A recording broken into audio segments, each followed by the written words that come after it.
In September 1944, as American forces swept through eastern France, they encountered a formidable obstacle, a German garrison entrenched in an ancient stone fortress.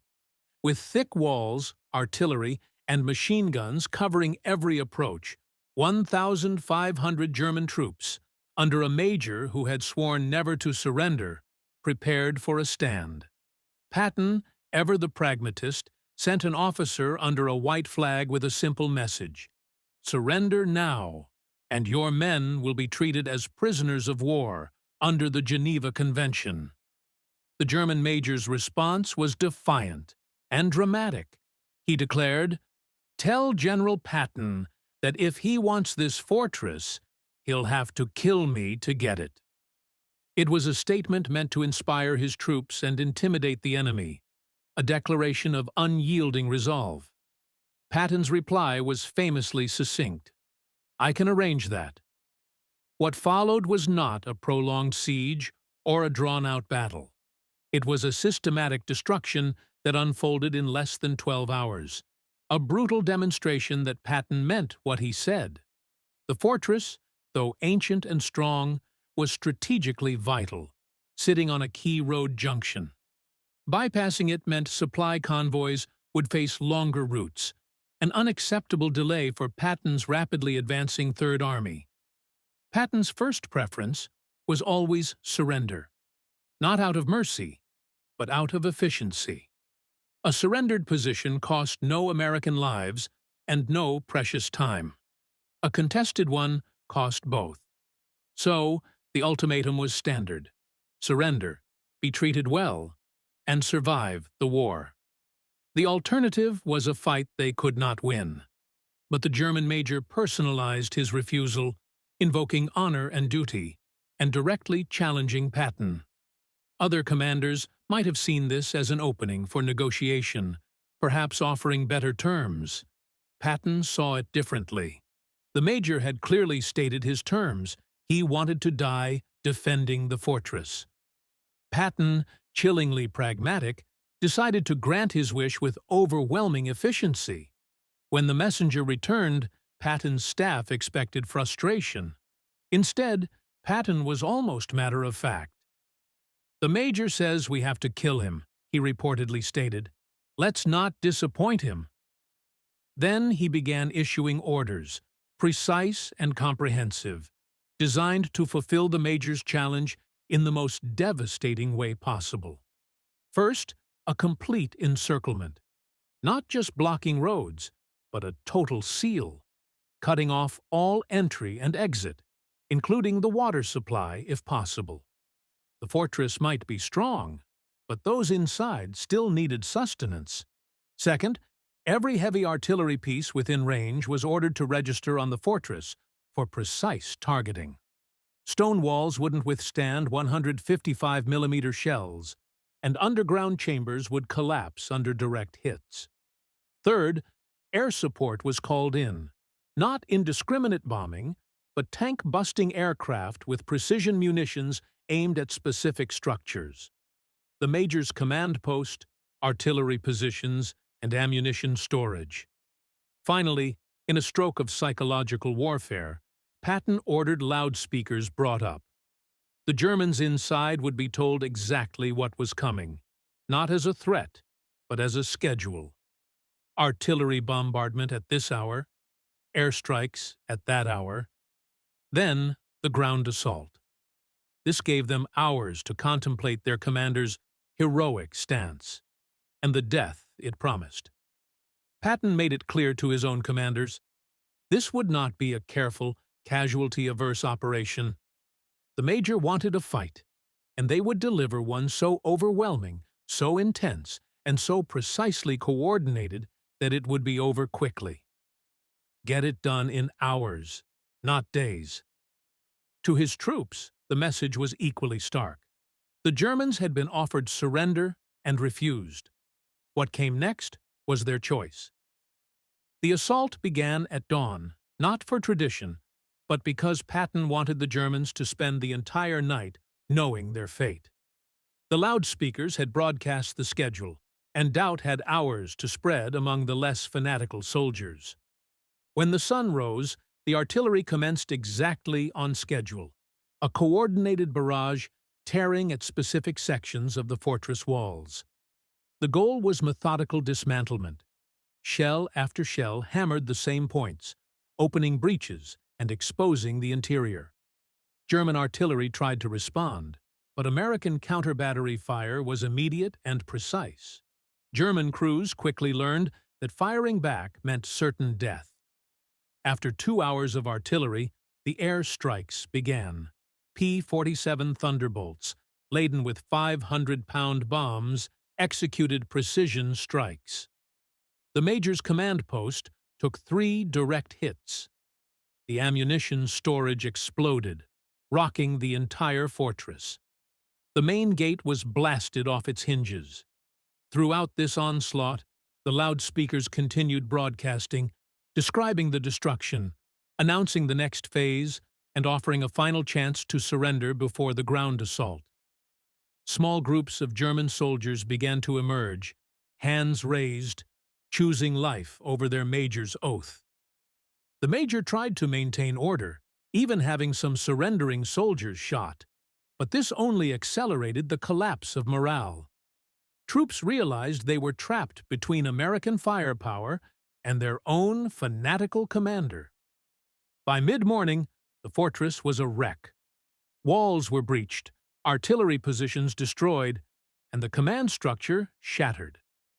Then, American infantry attacked, not from one direction, but simultaneously through every breach. Sherman tanks rolled up, firing point-blank into openings. Flamethrowers cleared bunkers. Engineers used explosives to collapse remaining strong points. It wasn't the chaotic urban warfare typical of fortress assaults. It was systematic, almost mechanical, because Patton's preparation had left little to fight. German resistance was scattered and disorganized. Small groups fought briefly, then surrendered. The Major's threats against deserters had failed. There was no coherent command structure left to enforce them. Loudspeakers followed the advancing Americans, broadcasting surrender appeals in German, offering safety, and making it clear that continued resistance was suicide. The Major himself was found in the remains of his command bunker, barricaded with a handful of loyal troops. He reportedly aimed his pistol at the Americans who breached the position. An American sergeant, without drama or speech, shot him, professionally ending the threat. The Major had said Patton would have to kill him, and that's exactly what happened. His remaining soldiers immediately surrendered. The entire operation, from the first shell to the final surrender, took less than 12 hours. American casualties were minimal. A few wounded, none killed. The systematic preparation and overwhelming firepower had made the actual fighting almost anticlimactic. German casualties were significant. The Major was dead. About 200 other German soldiers killed, and 300 wounded. The remaining 1,000 surrendered. American intelligence later found notes from junior officers questioning the decision to fight, and evidence of soldiers executed for attempting to surrender. Signs that morale had collapsed days before the battle. The Major believed his defiance would inspire his troops. Instead, it trapped them in an indefensible position with a commander who preferred their deaths to surrender. Patton toured the fortress the next day. According to officers present, he showed no satisfaction, no gloating. He was matter-of-fact. The Major said, "We'd have to kill him." We did. That's what happens when you challenge people to do what they were planning to do anyway. Yet, Patton also visited wounded German prisoners, ensuring they received proper medical care alongside American casualties.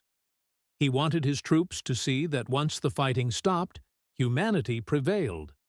This wasn't contradictory. It was Patton's philosophy. Ruthless in combat, professional in victory. Destroy enemies who resist.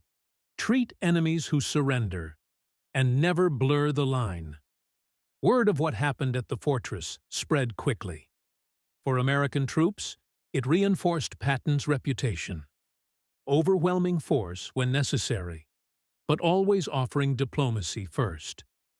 The German major's death was a consequence of his own choice.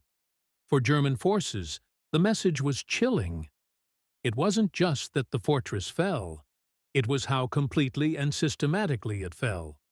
How Patton took a defiant challenge, literally and methodically fulfilled it. German commanders began circulating the story as a warning. When American forces offered surrender, particularly Third Army units, take the offer seriously. Refusing meant Patton would do exactly what he said, no more, no less, but with overwhelming efficiency. Some German officers later stated in interrogations that they surrendered to American forces, specifically because they had heard about the fortress. They had learned that Patton's threats weren't negotiations, they were statements of fact. Challenge him, and he'd accept. Dare him to destroy you, and he would. This was psychological warfare at its most effective. Not propaganda, but the brutal truth. Patton meant what he said, every time. The fortress battle also reinforced something German intelligence had noted about American tactical doctrine under Patton. Maximum force when needed, restraint when possible. They weren't randomly brutal.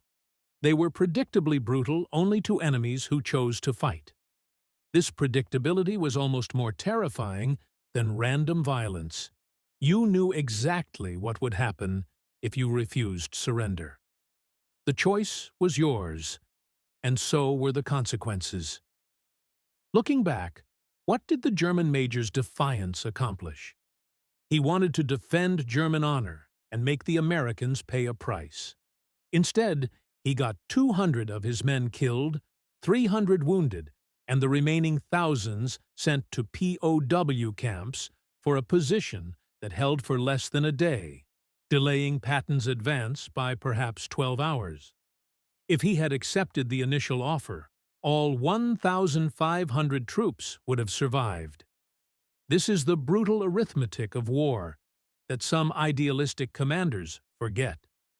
Heroic last stands make good stories, but don't change outcomes against overwhelming force. They only increase casualties. The major thought his defiance would matter, that his willingness to die would inspire his troops and make the Americans hesitate. Patton didn't hesitate, he just applied more force. There's a leadership lesson here that extends beyond military contexts. When you make dramatic statements like, "You'll have to kill me," "over my dead body," or "I'll never surrender," be prepared for your opponent to take you literally. Because some people will.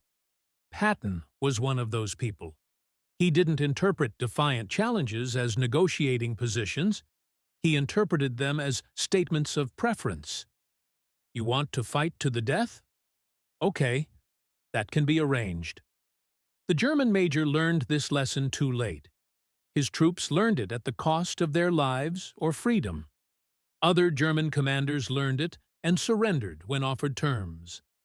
The fortress fell in September 1944. The German major died there as he had promised. His name isn't widely remembered, and the exact location of the fortress is less important than the lesson learned. With Patton, dramatic defiance didn't prolong anything. It just changed the intensity of what came next. Other commanders might have been insulted and tried to prove they weren't monsters by offering better terms. Patton simply took it as a statement of preference and acted accordingly. There's something almost coldly logical about this. The major stated his terms. Only death would make him surrender. Patton provided those terms efficiently and professionally. The major got exactly what he asked for. For us today, it raises uncomfortable questions. Should Patton have tried harder to persuade the major? Should he have been more reluctant to kill someone who was essentially committing suicide by soldier? Or was Patton right to take people at their word, and not waste time on those who had made their choice? Is there something almost respectful about granting someone their stated wish, even when that wish is death? The answer probably depends on your view of leadership and responsibility. What's undeniable is the outcome. The major said, "You'll have to kill me." Patton did. And every other German commander who heard the story learned to be very careful about what they said to American negotiators. Because, with Patton, challenges weren't deterrence, they were permission. Do you think Patton should have tried harder to avoid killing the major? Or was the major's death his own responsibility? Drop your thoughts in the comments. And if you want more stories about leadership, responsibility, and the consequences of dramatic statements, subscribe now. See you next time.